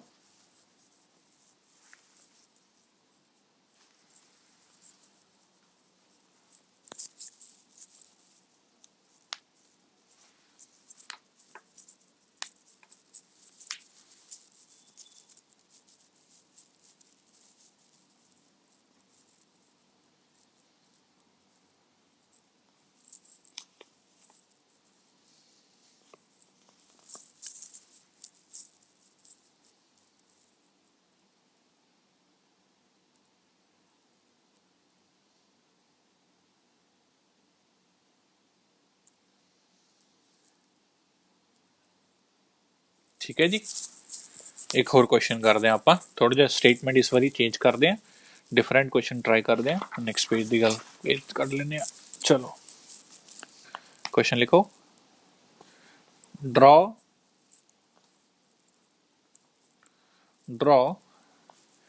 Optically active isomer of PtCl2En twice 2 positive, PtCl2En twice 2 positive। इस बार एग्जामिनर ने आप ही दसता भी यार ਜਿਹੜਾ ਇਹ ਕੰਪਾਊਂਡ ਹੈ ਆਪਟੀਕਲੀ ਐਕਟਿਵ ਹੈ, ਕਹਿੰਦਾ ਇਹਨੂੰ ਬਣਾਓ। ਠੀਕ ਹੈ ਨਾ, ਇਹਦੀ ਸ਼ੇਪ ਬਣਾਓ, ਦਿਖਾਓ ਵੀ ਇਹ ਆਪਟੀਕਲੀ ਐਕਟਿਵ ਕਿਵੇਂ ਹੈ। ਸਾਫ ਹੀ ਲਿਖਤਾ ਵੀ ਡਰਾ ਆਪਟੀਕਲ ਐਕਟਿਵ ਆਈਸੋਮਰ ਆਫ, ਆਪ ਹੀ ਦੱਸਦਾ ਵੀ ਇਹਦਾ ਆਪਟੀਕਲ ਆਈਸੋਮਰ ਬਣਾਉਣਾ ਹੈ, ਐਕਟਿਵ ਹੈ, ਇਹ ਕਨਫਰਮ ਹੈ। ਹੁਣ ਦੇਖੋ ਪਲੈਟੀਨਮ ਦੇ ਆਲੇ ਦੁਆਲੇ ਦੋ ਕਲੋਰਾਈਡ ਨੇ, ਦੋ ਈਐਨ ਨੇ। ਈਐਨ ਯਾਦ ਆ ਨਾ ਕੀ ਹੁੰਦਾ ਸੀਗਾ, ਇਹ ਤਾਂ 2-3 ਵਾਰੀ ਡਿਸਕਸ ਹੋ ਗਿਆ। ਈਐਨ ਕੀ ਹੁੰਦਾ ਸੀਗਾ, NH2CH2CH2NH2, ਇਹਨੂੰ ਈਐਨ ਬੋਲਦੇ ਨੇ ਸ਼ਾਰਟ ਫਾਰਮ ਚ, ਕਿਉਂਕਿ ਇੱਥੇ ਇੰਨੀ ਜ਼ਿਆਦਾ ਲਿਖਾਂਗੇ ਤਾਂ ਸਪੇਸ ਵੱਧ ਜਾਂਦੀ ਹੈ, ਸ਼ਾਰਟ ਫਾਰਮ ਚ ਇਹਨੂੰ ਈਐਨ ਲਿਖ ਦਿੰਦੇ ਨੇ। ਠੀਕ ਹੈ ਜੀ। ਤਾਂ ਔਰ ਇਹ ਡਾਈਡੈਂਟੇਟ ਲਿਗੈਂਡ ਹੈ, ਇਹ ਵੀ ਯਾਦ ਹੋਣਾ। ਇੱਥੋਂ ਨਾਈਟ੍ਰੋਜਨ ਤੋਂ ਵੀ ਬੌਂਡ ਬਣਾ ਲੈਂਦਾ ਹੈ, ਇਧਰੋਂ ਵੀ ਬੌਂਡ ਬਣਾ ਲੈਂਦਾ, ਤਾਂ ਇੱਕ ਟਾਈਮ ਤੇ ਦੋ ਬੌਂਡ ਬਣਾਉਂਦਾ। ਸਹੀ ਹੈ। ਈਐਨ ਨੇ ਦੋ ਬੌਂਡ ਬਣਾਏ ਹੋਏ ਨੇ, ਦੋ ਈਐਨ ਨੇ ਟੋਟਲ 4 ਬੌਂਡ ਬਣਾਏ ਹੋਏ ਨੇ, ਦੋ ਕਲੋਰਾਈਡ ਨੇ ਦੋ ਬੌਂਡ ਬਣਾਏ ਨੇ, ਟੋਟਲ 6 ਬੌਂਡ ਨੇ। ਤਾਂ 6 ਬੌਂਡ ਨੇ ਮਤਲਬ ਕਿ ਫਿਰ ਉਹੀ ऑक्टाहेड्रल ਪਹਿਲਾਂ ਵਾਲੀ ਸ਼ੇਪ ਆ ਗਈ। ਠੀਕ ਹੈ। प्लैटिनम पर रखता मैं सेंटर च, मैं हले ना 4 मतलब टोटल 6 बॉन्ड बना रहा, कुछ भर नहीं रहा विच। ठीक है। ਹੁਣ ਕਈ ਬੱਚੇ ਕੀ ਕਰਦੇ ਨੇ ਵੀ ਅੱਛਾ ਕੰਪਾਊਂਡ ਦੇਤਾ, ਉਹਦੀ ਕੋਈ ਵੀ ਸ਼ੇਪ ਮਤਲਬ ਕਿਹਨੂੰ ਜਿੱਥੇ ਮਰਜ਼ੀ ਆਪਣੀ ਮਰਜ਼ੀ ਨਾਲ ਫਿੱਟ ਕਰਕੇ ਆ ਜਾਂਦੇ ਨੇ। ਠੀਕ ਹੈ। ਤੇ ਉਹਦੇ ਨਾਲ ਨਾ ਆਨਸਰ ਗਲਤ ਹੋ ਜਾਂਦਾ। ਐਵੇਂ ਆਪਣੀ ਮਰਜ਼ੀ ਨਾਲ ਨਹੀਂ ਫਿੱਟ ਕਰਨਾ, ਥੋੜਾ ਜਿਹਾ ਦਿਮਾਗ ਲਗਾ ਕੇ ਸੋਚਣਾ। ਦੇਖੋ ਪਲੈਟੀਨਮ ਦੇ ਆਲੇ ਦੁਆਲੇ ਦੋ ਕਲੋਰਾਈਡ ਨੇ, ਦੋ ਈਐਨ ਨੇ। ਹੁਣ ਮੈਂ ਸੋਚ ਰਿਹਾ ਵੀ ਕਿੱਥੇ ਕਿੱਥੇ ਰੱਖਿਆ ਜਾਵੇ। ਮੰਨ ਲਓ ਤੁਸੀਂ ਇੱਕ Cl ਨੂੰ ਉੱਪਰ ਰੱਖਦੇ ਹੋ, ਇੱਕ Cl ਨੂੰ ਨੀਚੇ ਰੱਖਦੇ ਹੋ, ਦੋ Cl ਫਿੱਟ ਹੋ ਗਏ। ਹੁਣ ਈਐਨ ਲਾਣਾ ਹੈ। ਈਐਨ ਕੀ ਹੁੰਦਾ ਜੀ, NH2CH2CH2NH2 ਆਪ ਜੁੜ ਗਿਆ। ਸੇਮ ਇਧਰਲੇ ਪਾਸੇ ਵੀ ਜੋੜਾ ਦਾਂਗੇ ਆਪਾਂ, ਕੀ ਬਣੇਗਾ ਜੀ, NH2CH2CH2NH2। ਚਲੋ ਬੱਚੇ ਇਹਨੂੰ ਬਣਾ ਜਾਂਦੇ ਨੇ, ਬੱਚਿਆਂ ਨੂੰ ਲੱਗਦਾ ਵੀ ਚਲੋ ਸਾਰਾ ਕੁਝ ਪੂਰਾ ਕੀਤਾ ਜੀ ਆਪਾਂ ਨੇ, 6 ਬੌਂਡ ਬਣਾਤੇ, ਦੋ ਆ ਰਹੇ ਦੋ ਆ ਰਹੇ, ਦੋ ਉੱਪਰ ਨੀਚੇ। ਤੇ ਆਪਟੀਕਲੀ ਐਕਟਿਵ ਪੁੱਛ ਰਿਹਾ ਸੀਗਾ, ਆਪਟੀਕਲੀ ਐਕਟਿਵ ਹੋਣਾ ਇਹ, ਬਸ ਆਨਸਰ ਆ ਗਿਆ, ਜਿਹੜਾ ਕਿ ਗਲਤ ਹੈ। ਕਦੇ ਵੀ ਇੱਕ ਵਾਰੀ ਜੋ ਬਣਾ ਲਿਆ ਐਵੇਂ ਆਪਣੀ ਮਰਜ਼ੀ ਨਾਲ ਨਹੀਂ ਉਹਦੇ ਥੱਲੇ ਲਿਖ ਕੇ ਆਣਾ ਵੀ ਆਪਟੀਕਲੀ ਐਕਟਿਵ ਹੈ। ਉਹਦੀ ਮਿਰਰ ਇਮੇਜ ਬਣਾ ਕੇ ਦੇਖਣੀ ਹੈ। ਜੇ ਉਹਦੀ ਮਿਰਰ ਇਮੇਜ ਸੁਪਰੀਮਪੋਜ਼ ਕਰ ਗਈ ਤਾਂ ਆਪਟੀਕਲੀ ਇਨਐਕਟਿਵ ਹੈ। ਚੈੱਕ ਕਰੋ ਕਿਆ ਜੀ ਮਿਰਰ ਇਮੇਜ ਸੁਪਰੀਮਪੋਜ਼ ਕਰ ਰਹੀ ਹੈ। ਇੱਥੇ ਮੈਂ ਰੱਖਤਾ ਮਿਰਰ, ਦੇਖੀਏ ਕਿਹੋ ਜੀ ਬਣਦੀ ਹੈ ਇਹਦੀ ਮਿਰਰ, ਸੌਰੀ ਦੇਖੀਏ ਕਿਹੋ ਜੀ ਬਣਦੀ ਹੈ ਇਹਦੀ ਮਿਰਰ ਇਮੇਜ। ਆ ਰਿਹਾ ਮੇਰੇ ਕੋਲ ਪਲੈਟੀਨਮ, ਉੱਪਰ ਆ ਗਿਆ ਕਲੋਰਾਈਡ, ਥੱਲੇ ਆ ਗਿਆ ਕਲੋਰਾਈਡ। ਉੱਪਰ ਥੱਲੇ ਵਾਲੇ ਨਹੀਂ ਬਦਲਦੇ ਹੁੰਦੇ। ਆਹ ਚੀਜ਼ ਇਧਰਲੇ ਪਾਸੇ ਆ ਗਈ, ਯਾਨੀ ਕਿ NH2CH2CH2NH2। ਠੀਕ ਹੈ। ਤੇ ਇੱਧਰ ਵਾਲੀ ਚੀਜ਼ ਪਰਲੇ ਪਾਸੇ ਚਲੀ ਗਈ, ਤਾਂ ਇੱਥੇ ਆ ਗਿਆ NH2CH2CH2NH2। ਸਹੀ ਹੈ ਜੀ। ਚੈੱਕ ਕਰੋ ਕਿਆ ਇਹ ਸੁਪਰੀਮਪੋਜ਼ ਕਰ ਰਿਹਾ, ਇਹ ਤਾਂ ਸਾਫ਼-ਸਾਫ਼ ਫਿੱਟ ਹੋ ਰਿਹਾ ਇੱਕ ਦੂਜੇ ਦੇ ਉੱਪਰ। ਤਾਂ ਇਹ ਜਿਹੜਾ ਮੈਂ ਬਣਾਇਆ ਹੈ ਇਹ ਆਪਟੀਕਲੀ ਐਕਟਿਵ ਨਹੀਂ ਹੈਗਾ, ਯਾਨੀ ਕਿ ਇਹ ਆਪਟੀਕਲੀ ਇਨਐਕਟਿਵ ਹੈ। ਸਮਝੇ ਨਾ, ਇਹਦੀ ਤਾਂ ਮਿਰਰ ਇਮੇਜ ਸਾਫ਼-ਸਾਫ਼ ਫਿੱਟ ਹੋ ਰਹੀ ਹੈ।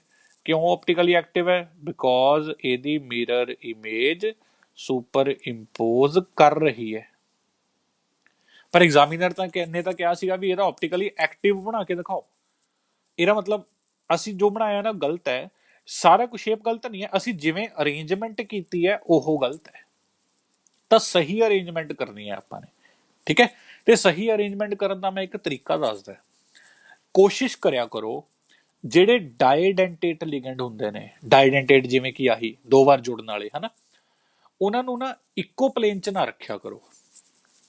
ਆਮ ਸੌਰੀ, ਇੱਕ ਸੈਕਿੰਡ।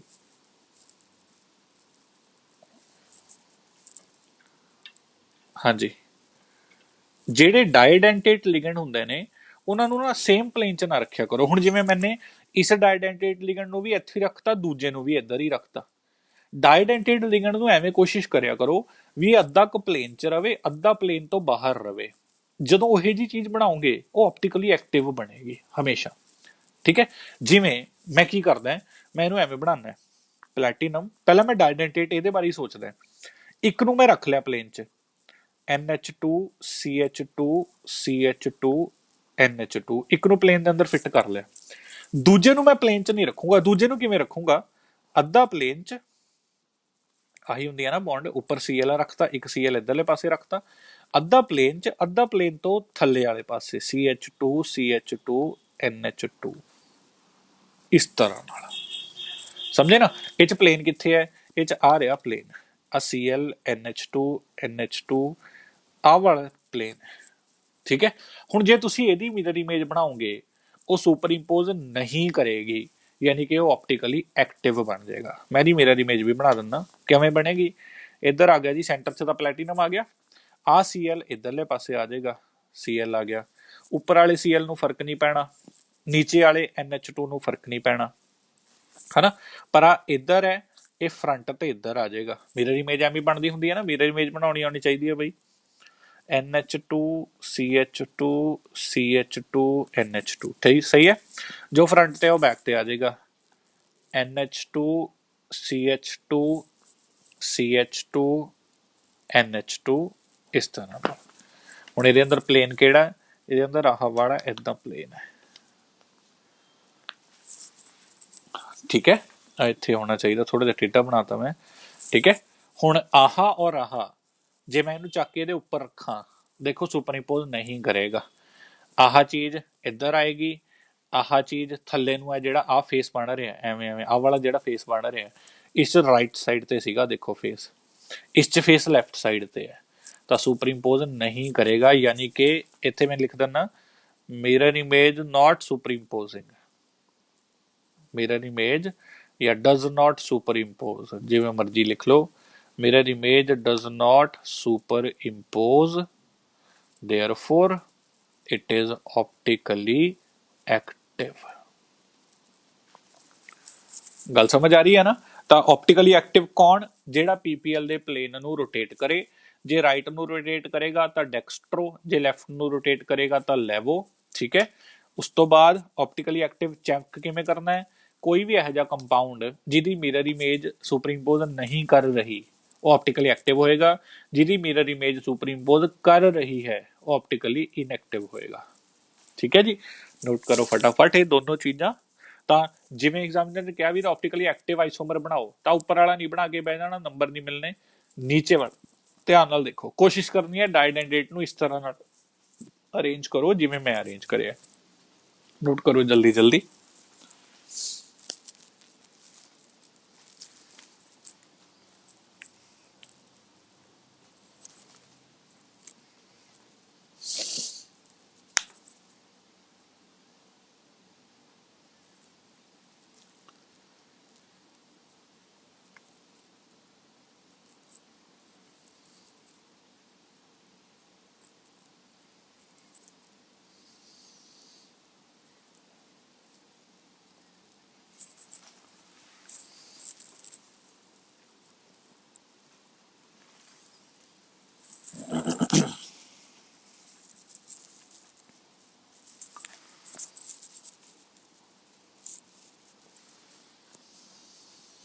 ਅੱਜ ਕਾਫੀ ਬੱਚਿਆਂ ਦੇ ਐਗਜ਼ਾਮਸ ਵੀ ਚੱਲ ਰਹੇ ਨੇ।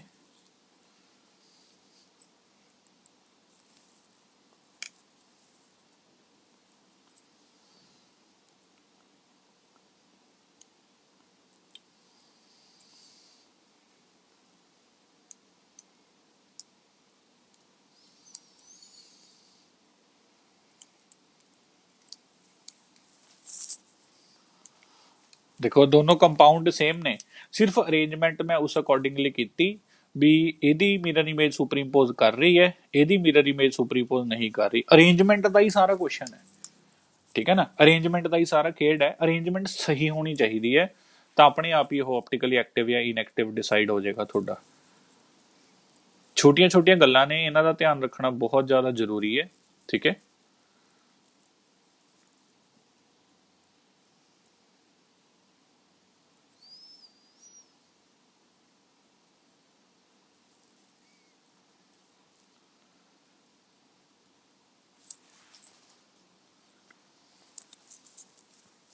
ठीक है। चलो एक क्वेश्चन करते हैं, एनसीईआरटी का क्वेश्चन है। एनसीईआरटी का क्वेश्चन कर रहे, एक वधिया क्वेश्चन है, क्वेश्चन लिखो फटाफट।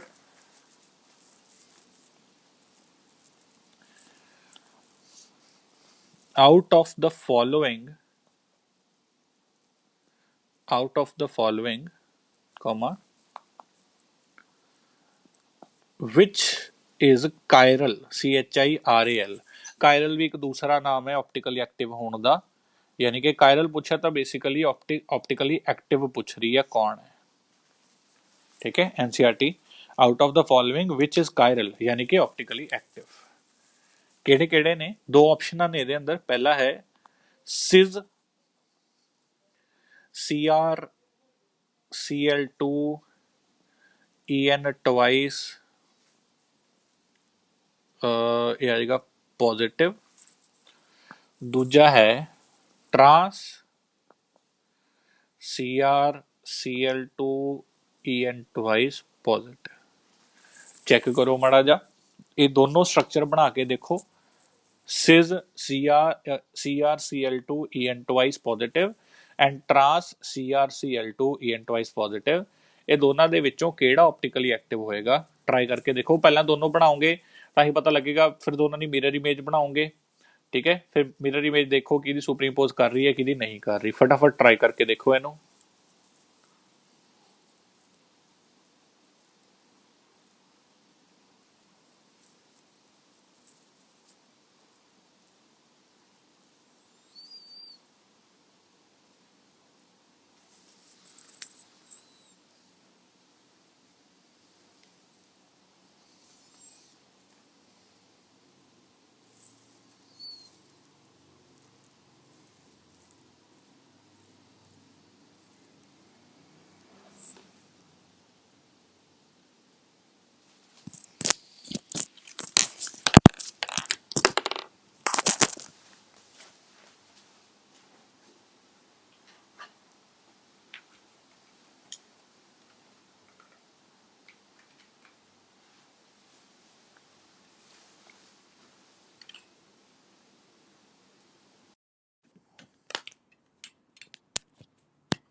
मुमताज जी चेक करो, जतिन चेक करो भी केड़ा ऑप्टिकली एक्टिव है केड़ा नहीं है। सारे जाने चेक करो फटाफट। पहली गल तो इन्हों का स्ट्रक्चर बनाना आंदा ना, सिस ट्रांस। लास्ट वाला लेक्चर देख लो, जिन्होंने नहीं पता मैं ग्रुप ते लिंक शेयर किए हुए ने। सैटरडे वाला लेक्चर देखो, वो अंदर ये दसिया सीगा भी सिस किवें बनाना, ट्रांस किवें बनाना है। ठीक है, हरमन जी शायद थोड़ा और देव का लास्ट वाला लेक्चर मिस होएगा। एक सेकंड, हरगोबिंद दोबारा दसियो।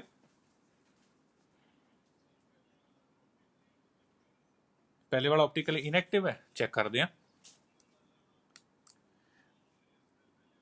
पहले वाले की मिरर इमेज क्या कुछ डिफरेंट बन रही है या सेम ही चीज बन रही है?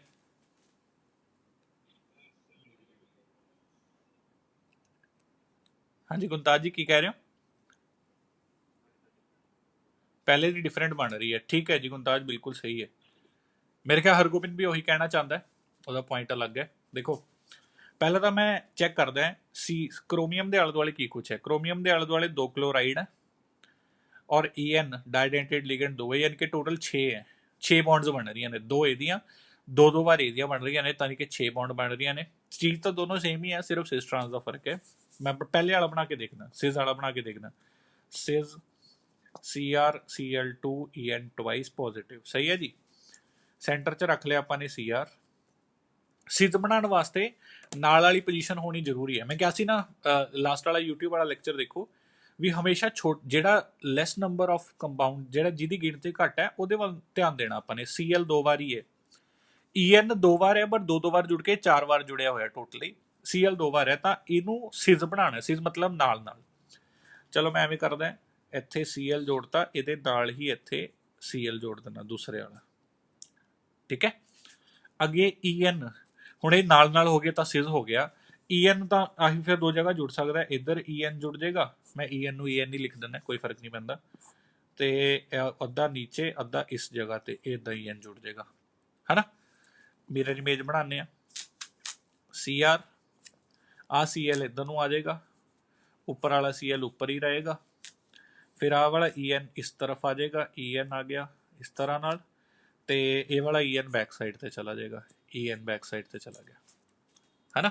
ਹੁਣ ਮੈਂ ਅਗਰ ਇਹਨੂੰ ਇਹਦੇ ਉੱਤੇ ਮੈਚ ਕਰਕੇ ਦੇਖੂੰਗਾ ਤਾਂ ਨਹੀਂ ਮੈਚ ਕਰੇਗਾ CL ਦੇ ਉੱਪਰ CL ਆ ਜਾਏਗਾ ਠੀਕ ਹੈ बट इस च EN राइट साइड ते इस च EN लेफ्ट साइड ते है नीचे वाला EN इस च लेफ्ट साइड ते बन रहा इस प्लेन ते आ वाले प्लेन ते इस च EN राइट साइड ते बन रहा इधर वाले प्लेन ते तां ये अलग-अलग चीज़ां बन गई यानी कि ਇਹਦੀ ਮਿਰਰ ਇਮੇਜ ਸੁਪਰਇੰਪੋਜ਼ ਫਿੱਟ ਨਹੀਂ ਹੋ ਰਹੀ ਇੱਕ ਦੂਜੇ ਤੇ ਤਾਂ ਮਿਰਰ ਇਮੇਜ ਡਜ਼ ਨਾਟ ਸੁਪਰਇੰਪੋਜ਼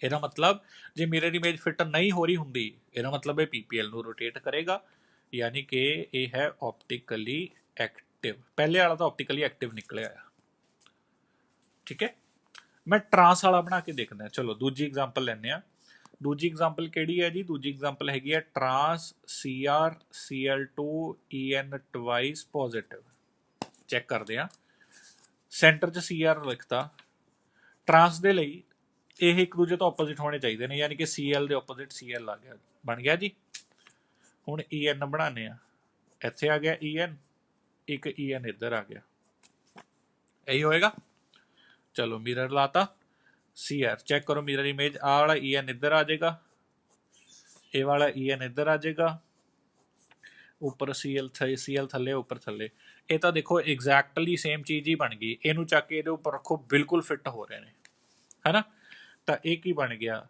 ये बन गया ऑप्टिकली इनएक्टिव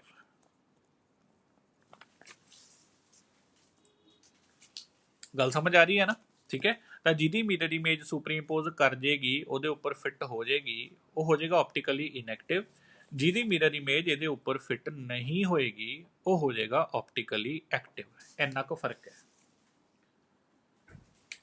ਗੱਲ ਸਮਝ ਆ ਰਹੀ ਹੈ ਸਾਰੀ ਠੀਕ ਹੈ ਨਾ ਤਾਂ ਸਾਰਾ ਕੁਐਸਚਨ ਜਿਵੇਂ ਦਾ ਕੁਐਸਚਨ ਦੀ ਫਰੇਮਿੰਗ ਹੈ ਕਿਸੇ ਤਰ੍ਹਾਂ ਦਾ ਵੀ ਕੁਐਸਚਨ ਆ ਸਕਦਾ ਇਸ ਤਰ੍ਹਾਂ ਨਾਲ ਈਜ਼ੀਲੀ ਸਾਰਾ ਕੁਝ ਬਣ ਜਾਏਗਾ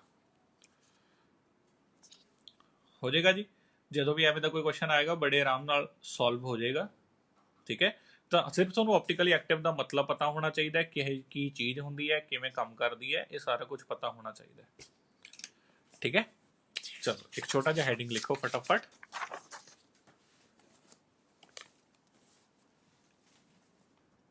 ਹੁਣ ਆਪਣੇ ਆਈਸੋਮਰਸ ਇੱਥੇ ਸਾਰੇ ਖਤਮ ਹੋ ਗਏ ਆਪਾਂ ਟੋਟਲੀ 6 ਤਰ੍ਹਾਂ ਦੇ ਆਈਸੋਮਰ ਪੜ੍ਹੇ ਨੇ स्ट्रक्चरल ਦੇ ਅੰਦਰ ਆਪਾਂ 4 ਤਰ੍ਹਾਂ ਦੇ ਆਈਸੋਮਰ ਪੜ੍ਹੇ ਨੇ ठीक है और स्टीरियो के अंदर आपने 2 तरह के आइसोमर पढ़े ने 4 स्ट्रक्चरल पढ़े ने 2 स्टीरियो स्ट्रक्चरल किहड़े सीगे लिंकेज कोऑर्डिनेशन उस तो बाद आयोनाइजेशन एंड सॉल्वेट यूट्यूब के लैक्चर्स ते पे है स्टीरियो के अंदर किहड़े सीगे ज्योमैट्रिकल यानी कि सिस ट्रांस ते ऑप्टिकल यानी कि जिहड़े आपां हुण पढ़ रहे हैं भी डेक्सट्रो लीवो मिरर इमेज रोटेट करते या नहीं करते ठीक है और एक होर गल भी है आ जिहड़े दोनों पेयर हुंदे हैं आ जिवें एक पेयर है एक आहा है ये पेयर हो गया ये पेयर्स नूं बोलिया जाता है इनैंशियोमर्स ये दोनों इनैंशियोमर नहीं है क्योंकि ये तो ऑप्टिकली एक्टिव है ही नहीं है तो ये भी पेयर है ना बट ये ऑप्टिकली एक्टिव नहीं है आ दोनों ऑप्टिकली एक्टिव है ने ना तो ये एक दूजे के इनैंशियोमर लगे अगर एवं कदे आ जाए कि कोई एक सबसटांस है कोई वो मिरर इमेज है ये सुपरइंपोज नहीं कर रही तो ये दोनों एक दूसरे के की लगे तो एक दूजे के इनैंशियोमर लगे ठीक है ना तो इतने जिमें जो आ भी एक दूजे के इनैंशियोमर ने हुण जिमें देखो आ सुपरइंपोज करने ने तो ये तो सेम ही चीज़ है आ सुपरइंपोज नहीं कर रहे तो आ दोनों भी इनैंशियोमर्स ने इनैंशियोमर्स ENANTIOMERS इनैंशियोमर्स इदा ही आ दोनों एक दूजे के इनैंशियोमर्स ने आ छोटी छोटी गल्लां दा पता होना चाहिए इनैंशियोमर्स गल समझ आ रही है जी ठीक है चलो हेडिंग लिखो फटाफट डिफरेंस बिटवीन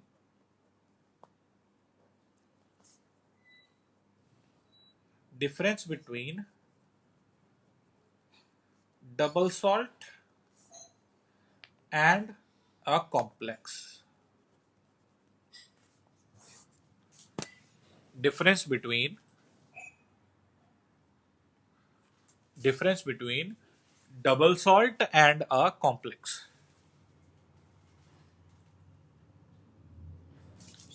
देखो जिवें ना सॉल्ट सारिਆਂ ने पढ़िया होना, जिवें NaCl एक सॉल्ट है, KCl एक सॉल्ट है ना, MgCl2 एक सॉल्ट है, CaCl2 एक सॉल्ट है।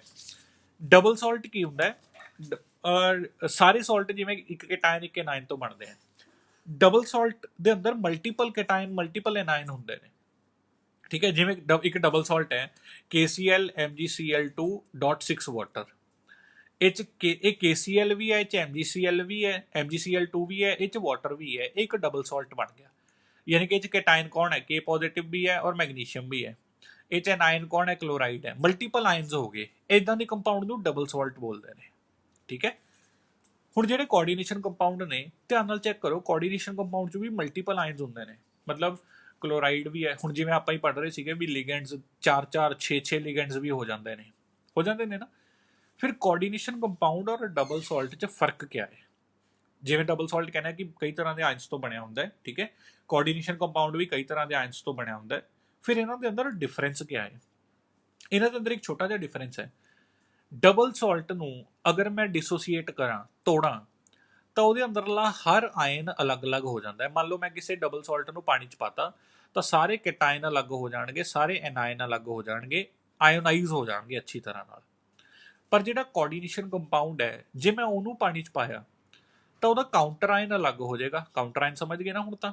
ਕਾਊਂਟਰ ਆਇਨ ਅਲੱਗ ਹੋ ਜਾਏਗਾ, ਠੀਕ ਹੈ, ਕੋਆਰਡੀਨੇਸ਼ਨ ਕੰਪਾਊਂਡ ਅਲੱਗ ਹੋ ਜਾਏਗਾ। ਪਰ ਜਿਹੜੇ ਲਿਗੈਂਡਸ ਨੇ ਉਹ ਸੈਂਟਰਲ ਐਟਮ ਦੇ ਨਾਲ ਜੁੜੇ ਰਹਿੰਦੇ ਨੇ, ਉਹ ਨਹੀਂ ਅਲੱਗ ਹੁੰਦੇ ਜਲਦੀ ਹੈ ਨਾ, ਕਿਉਂਕਿ ਉਹਨਾਂ ਦੀ ਸੈਂਟਰਲ ਐਟਮ ਦੇ ਨਾਲ ਆਇਨਿਕ ਬੌਂਡ ਨਹੀਂ ਹੈ। ਕਿਹੜੀ ਬੌਂਡ ਹੈ? ਕੋਆਰਡੀਨੇਸ਼ਨ ਬੌਂਡ ਹੈ।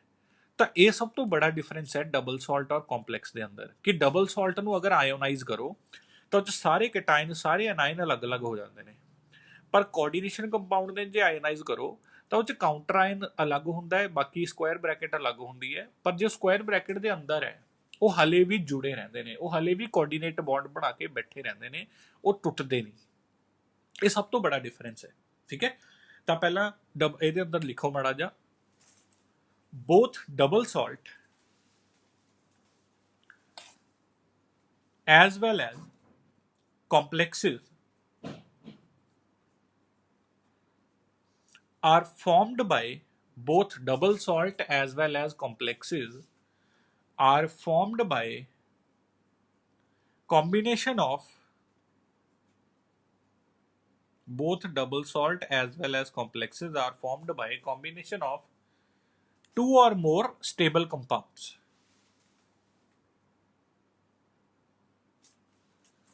Two or more stable compounds. The difference is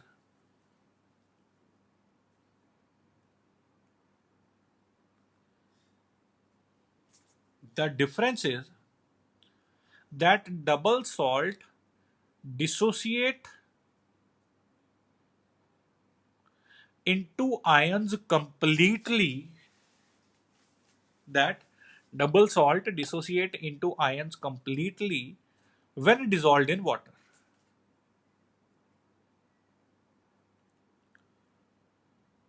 When dissolved in water, but coordination compound does not dissociate completely. But coordination compound does not dissociate completely. Area में कुछ example लिखवाना है, ਜਿਹੜੀਆਂ मैं example लिखा रहा double salt ਦੀਆਂ ਇਹ ਬਹੁਤ इंपॉर्टेंट ਨੇ, ਤੁਸੀਂ याद ਰੱਖਣੀਆਂ ਨੇ। ठीक है, ਜਿਵੇਂ ਕਿ ਡਬਲ ਸॉल्ट है KCl.MgCl2.6 ਵਾਟਰ, ਇਹਦਾ ਨਾਮ ਹੈ ਕਾਰਨਲਾਈਟ। KCl.MgCl2.6 ਵਾਟਰ, ਇਹਦਾ ਨਾਮ ਹੈ ਕਾਰਨਲਾਈਟ। अगर मैं ਇਹਨੂੰ डिसोसीएट करूंगा तो क्या कुछ मिलेगा? देखो, K पॉजिटिव अलग हो जाएगा, Mg2 पॉजिटिव अलग हो जाएगा, Cl एक Cl आ पिया, 2 Cl आ पए, Cl 3 निकल आएंगे नेगेटिव। ठीक है, वाटर तो वाटर ते मिक्स हो जाएगा। चलो मैं फिर भी लिख देना है ना, कला कला आयन अलग हो गया। या मैं होर एग्जाम्पल लिख दिया, होर example FeSO4 dot NH4 twice SO4 dot 6 water, ਇਹਨੂੰ ਕਹਿੰਦੇ ਨੇ Mohr's salt. FeSO4 NH4 twice SO4 6 water Mohr's salt. ਅਗਰ ਇਹਨੂੰ ਮੈਂ ਡਿਸੋਸੀਏਟ ਕਰੂੰਗਾ ਕੀ ਕੁਝ ਬਣੇਗਾ, ਇੱਥੋਂ Fe2+ ਸਲਫੇਟ ਇਹ ਚੋਂ ਵੀ ਨਿਕਲ ਰਿਹਾ, ਇਹ ਚੋਂ ਵੀ ਨਿਕਲ ਰਿਹਾ, ਤਾਂ 2 ਸਲਫੇਟ ਆ ਗਏ ਮੇਰੇ ਕੋਲ, ਅਮੋਨੀਅਮ 2 ਆ ਗਏ, 2 ਅਮੋਨੀਅਮ NH4 ਪੋਜ਼ਿਟਿਵ, ਵਾਟਰ ਵੀ ਬਾਹਰ ਨਿਕਲ ਰਿਹਾ। ਦੇਖ ਲਓ ਸਾਰੇ ਆਇਨਸ ਅਲੱਗ-ਅਲੱਗ ਹੋ ਰਹੇ ਨੇ, ਹਨਾ। ਜਾਂ ਪੋਟਾਸ਼ੀਅਮ, ਇਹ ਸਾਰੇ ਨਾਮ ਯਾਦ ਰੱਖਣੇ ਨੇ ਤੁਸੀਂ, ਸਾਰਿਆਂ ਦਾ ਫਾਰਮੂਲਾ ਯਾਦ ਰੱਖਣਾ ਹੈ। ਪੋਟਾਸ਼ੀਅਮ ਕਿਹੜਾ ਹੈ? KAlSO4 twice dot 12H2O।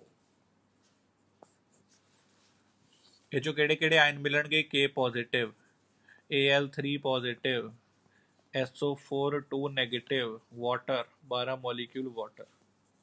ਕੱਲੇ ਕੱਲੇ ਆਇਨ ਟੁੱਟ ਰਹੇ ਨੇ ਇਹਦੇ ਵਿੱਚੋਂ, ਡਬਲ ਸਾਲਟ ਦੇ ਵਿੱਚੋਂ, ਹਨਾ।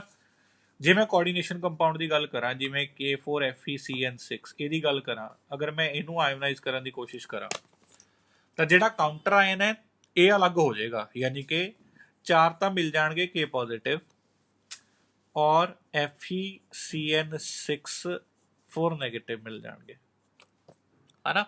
ਬਟ ਇਹਦੇ ਵਿੱਚੋਂ Fe+3 ਜਾਂ +2 ਤੇ Cn- ਨਹੀਂ ਮਿਲੇਗਾ। ਇੱਥੇ ਲਿਖ ਲਓ, we does not get Fe+2 ਔਰ Cn ਨੈਗੇਟਿਵ ਆਇਨਸ, ਇਹ ਨਹੀਂ ਮਿਲ ਰਹੇ, ਪੂਰੀ ਤਰ੍ਹਾਂ ਨਾਲ ਨਹੀਂ ਟੁੱਟ ਰਿਹਾ। ਇਹ ਕਾਊਂਟਰ ਆਇਨ ਟੁੱਟ ਜਾਏਗਾ, ਬਾਕੀ ਚੀਜ਼ ਅਲੱਗ ਹੋ ਜਾਏਗੀ, ਪਰ ਕੋਆਰਡੀਨੇਸ਼ਨ ਬੌਂਡਸ ਨਹੀਂ ਟੁੱਟਣਗੀਆਂ। ਤਾਂ ਇਹ ਸਭ ਤੋਂ ਬੜਾ ਡਿਫਰੈਂਸ ਹੈ ਆ ਡਬਲ ਸਾਲਟਸ ਦੇ ਵਿੱਚ ਔਰ ਇਹ ਕੋਆਰਡੀਨੇਸ਼ਨ ਕੰਪਾਊਂਡ ਦੇ ਅੰਦਰ। ਜਿਹੜਾ ਮਰਜੀ ਡਬਲ ਸਾਲਟ, ਜਿਹੜਾ ਮਰਜੀ ਕੋਆਰਡੀਨੇਸ਼ਨ ਕੰਪਾਊਂਡ। ਨੋਟ ਕਰ ਲਓ ਫਟਾਫਟ ਸਾਰਾ ਕੁਝ।